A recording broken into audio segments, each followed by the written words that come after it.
माता सीता के जन्म का रहस्य। सीता मैया जो कि मिथिला नरेश जनक की पुत्री कही जाती हैं। वाल्मीकि रामायण के अनुसार जब राजा जनक ने धरती को जोता था तब निर्मित हुई क्यारी में उन्हें एक छोटी सी कन्या मिली थी। तब ही राजा जनक ने इन्हें धरती माता की पुत्री के रूप में अपना लिया था।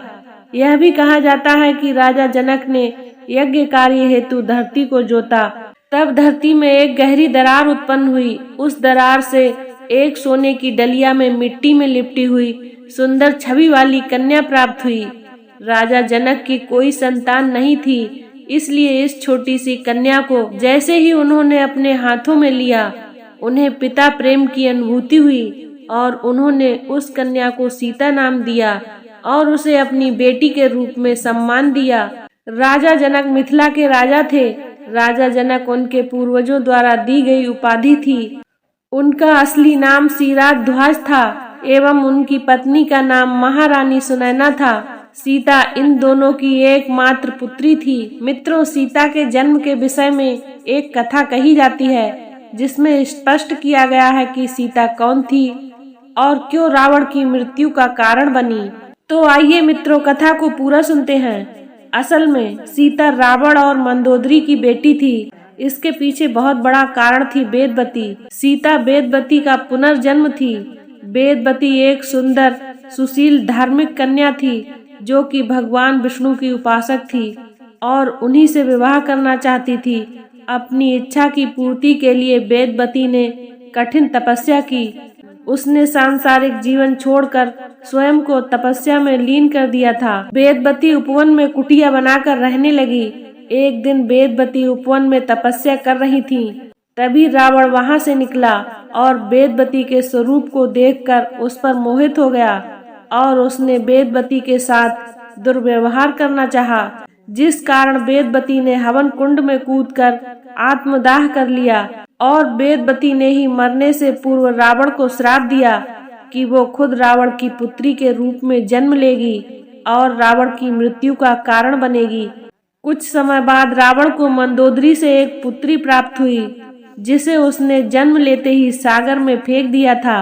सागर में डूबती हुई कन्या सागर की देवी वरुणी को मिली और वरुणी ने उसे धरती की देवी पृथ्वी को सौंप दिया और देवी पृथ्वी ने उस कन्या को राजा जनक और माता सुनैना को सौंप दिया, जिसके बाद वह कन्या सीता के रूप में जानी गई और बाद में इसी सीता के अपहरण के कारण भगवान राम ने रावण का वध व लंका दहन किया।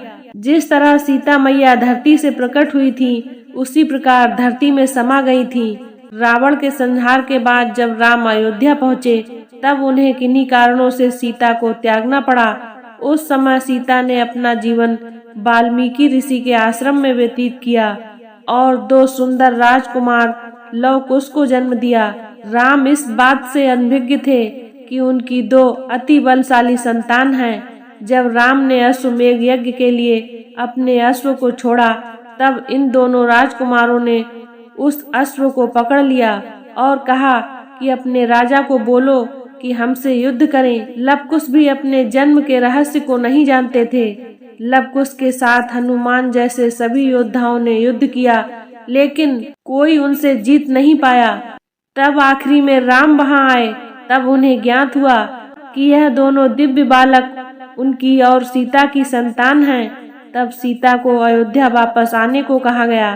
तब सीता अयोध्या की भरी सभा में गईं और उन्होंने धरती माँ का आह्वान किया और लवकुश को पिता को सौंपकर स्वयं को धरती माँ को सौंप दिया।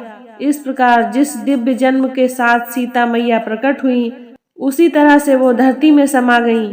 सीता मैया एक दिव्य स्वरूप मानी जाती हैं। इसलिए कहते हैं कि जब रावण उनका अपहरण करने आया था, उसके पहले ही सीता के वास्तविक शरीर को अग्निदेव को सौंप दिया गया था। मित्रों, सीता मैया एक दिव्य स्वरूप मानी जाती हैं। इसलिए कहते हैं कि जब रावण उनका अपहरण करने आया था, उससे पहले ही सीता के वास्तविक शरीर को अग्निदेव को सौंप दिया गया था, क्योंकि अगर रावण वास्तविक सीता को बुरी निगाह से देखता तो उसे देखकर ही भस्म हो जाता।